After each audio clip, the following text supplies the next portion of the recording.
Board के कानूनी संशोधन को लेकर लगातार बवाल मचा हुआ है। इसको लेकर चाहे पक्ष हो चाहे विपक्ष, सबकी अपनी अपनी प्रतिक्रियाएं सामने आने लगी हैं। तो इसी कड़ी में आपको बता दें कि केंद्रीय कानून मंत्री अर्जुन राम मेघवाल भी वक्फ बोर्ड पर लेकर बोलते हुए नजर आए हैं। तो क्या कुछ कह रहे हैं अर्जुन राम मेघवाल, दिखाते हैं आपको इस वीडियो। देखिए, पहली प्रतिक्रिया तो जैसे पता चला कि वक्फ एक्ट में अमेंडमेंट हो रहा है तो उन्होंने कहा पार्लियामेंट को इसका अधिकार ही नहीं है। ये प्रतिक्रिया आपने सुनी होगी। लेकिन जब हमने कहा कि 1954 में किसने एक्ट बनाया, 1995 में किसने संशोधन किया, 2013 में किसने संशोधन किया, पार्लियामेंट नहीं। तो पार्लियामेंट को तो पावर है, ये चीज तो क्लियर हुई।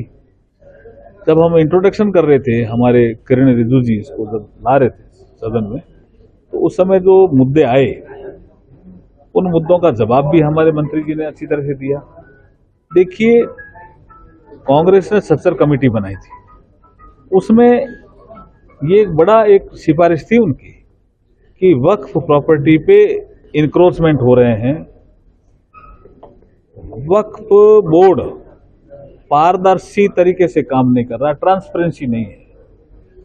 वक्फ बोर्ड में किसी भी तरह की अकाउंटेबिलिटी नहीं है। ये हमने नहीं कहा जी, कांग्रेस के समय जो सत्सर कमीशन बना उसने कहा।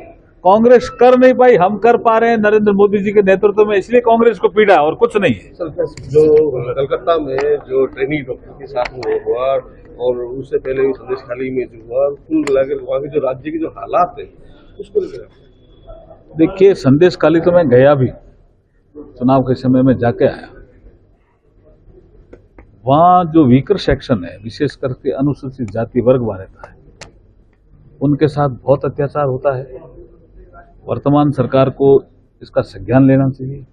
खेतों पे कब्जे हो जाते हैं, महिलाओं के साथ दुर्व्यवहार भी होता है, दुष्कर्म भी की घटनाएं भी होती है।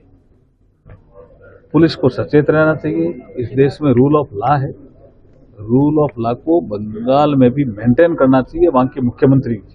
आखिरी सवाल सर, बीकानेर विकास प्राधिकरण का गठन हो गया है। पहले जैसा कहा जाता है कि डबल इंजन की सरकार है, तो बीकानेर विकास प्राधिकरण बनने के बाद बीकानेर का क्या रहेगा विकास?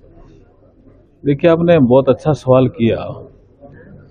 हमारे सभी संभाग मुख्यालयों में मोटे मोटे तौर पे विकास प्राधिकरण बन गए थे। कोटा छूटा हुआ था और भरतपुर तो बाद में बना था संभाग भी।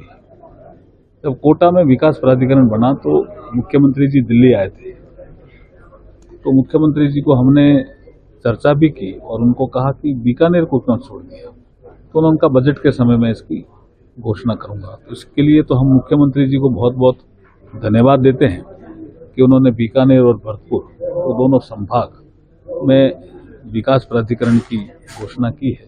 और आप जैसा जानते हो, बीकानेर विकास प्राधिकरण बनने के बाद बहुत सी फाइलें जो जयपुर जाती थी किसी डेवलपमेंट कार्यों के लिए, वो अब जयपुर नहीं जाएगी, यहाँ रहेगी। यहाँ जो प्राधिकरण के अधिकारी होंगे उनके पास एरिया भी ज़्यादा होगा, डेवलपमेंट के प्लान भी ज़्यादा बनेंगे। सुव्यवस्थित तरीके से बीकानेर का एक्सपेंशन होगा। ये बीकानेर के लिए बड़ी खबर है।